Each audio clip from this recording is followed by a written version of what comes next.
British rule का foundation 3 important acts ने बनाया, regulating act 1773, Pitt's India act 1784 और चार्टर एक्ट 1793।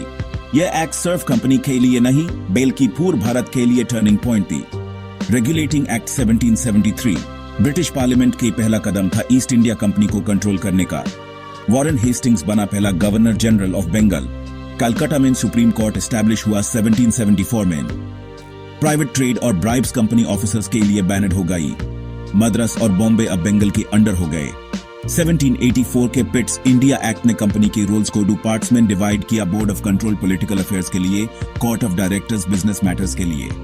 और पहली बार इंडिया को ब्रिटिश पोजेशन डिक्लेयर किया गया। इस एक्ट ने ब्रिटिश गवर्नमेंट को डायरेक्ट पावर दी कंपनी के ऊपर।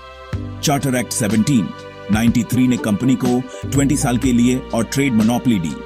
गवर्नर जनरल की पावर और स्ट्रांग हुई। Commander in chief council member tab बनेगा जब नॉमिनेट हो। बोर्ड ऑफ कंट्रोल की सैलरी अब इंडियन रेवेन्यू से मिलेगी, मतलब इंडियन पैसा ब्रिटिश सरकार के लिए।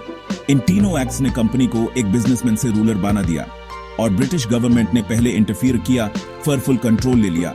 यह एक्ट्स यूपीएससी के पॉलिटी और हिस्ट्री दोनों के लिए इंपॉर्टेंट हैं।